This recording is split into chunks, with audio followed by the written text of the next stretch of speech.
falamos das ferramentas, vamos falar das técnicas de engenharia genética que merecem algum destaque. Vou falar duas para nós aqui: a clonagem e os transgênicos. Cara, quem é ali nos anos 90, final dos anos 90, anos 2000, falou em clonagem, meu querido, lembrou do quê? Ou da ovelha Dolly, ou da Jade, da novela da Jade, mano, que o Dr. Albieri foi lá e clonou o Murilo Benício. Mano, quem quer clonar o Murilo Benício, tá ligado? Clona, sei lá, o Batman. Mas assim, pensando em clonagem, fugindo um pouco dessa esfera do Dr. Albieri e também da conversa da ovelha Dolly, a gente vai falar um pouco da clonagem de genes, especificamente, né? Então, a clonagem de genes é clonar um ou mais genes de um dado organismo usando vetores, como por exemplo bactérias e vírus também. A clonagem ela tem uma importância bastante significativa. A gente pode, por exemplo, ter a possibilidade, né, de clonar um gene e atribuir a bactérias marinhas, por exemplo, a condição, a possibilidade de degradar petróleo que foi porventura derramado no oceano. A gente pode, através dessa técnica, criar bactérias que são capazes de produzir biocombustíveis. E o que eu acho mais interessante é a possibilidade da gente ter bactérias capazes de expressar proteínas, expressar genes e produzir proteínas humanas.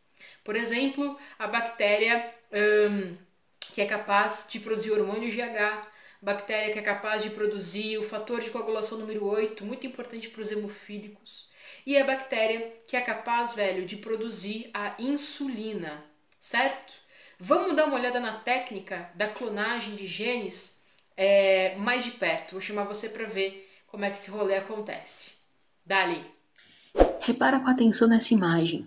Vamos explorar as informações que estão aqui para a gente entender um pouco mais sobre a clonagem de gene. Cara, imagina que a gente vai clonar, tem interesse em clonar o gene responsável pela produção da insulina. Então a primeira coisa é que a gente vá até uma célula humana e extrai o DNA humano, certo? A partir do momento que a gente extrair o DNA humano, a gente precisa ir lá e cortar e isolar o gene responsável pela produção da insulina. Então a gente usa as enzimas de restrição que vão lá e cortam o DNA em uma dada porção que corresponde ao gene que vai produzir a insulina. Depois que a gente faz isso, a gente vai lá no plasmídio, que é um vetor bastante importante, dá um cut no plasmídio, abre o plasmídio, visto que ele é uma porção de DNA, visto que é uma porção de um DNA circular, a gente corta e insere aquele gene que foi retirado do DNA humano no plasmídio. Como que isso acontece? DNA ligase, né, meu querido? DNA ligase vai lá e gruda essas duas porções de material genético. E a gente viu que é plenamente possível eu juntar materiais genéticos de origens diferentes, visto que, quimicamente, o material genético ele é igual. Quando eu grudo, cara, o gene da insulina, que foi cortado do DNA humano no plasmídio, eu tenho um plasmídio recombinante, certo? Um plasmídio recombinante, um material genético novo que é recombinante. Recombinante porque a gente recombinou essa molécula, tornando diferente do que ela era na natureza, certo? Beleza? Muito bem.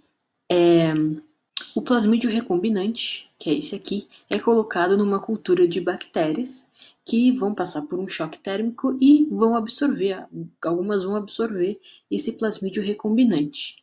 A grande questão nessa etapa é saber se de fato o plasmídio recombinante foi absorvido pelas bactérias que estavam naquela cultura. O que a gente faz? Coloca aquelas bactérias em um meio de cultura com antibiótico. Por quê? Porque o plasmídio está relacionado com a resistência contra o antibiótico. Ou seja, se a bactéria incorporou aquele plasmídio, ela vai ser resistente ao antibiótico. Então, aquelas bactérias que permanecem vivas no meio de cultura com antibiótico é aquelas que conseguiram absorver o plasmídio recombinante. Muito bem, feito isso, cara, é só esperar a bactéria se duplicar. Ela se duplica por bipartição, né, ou sessiparidade, tanto faz, são sinônimos, que é uma reprodução assexuada. Então, ela vai se dividir e junto com ela vai ser dividido, copiado, o plasmídio recombinante, certo?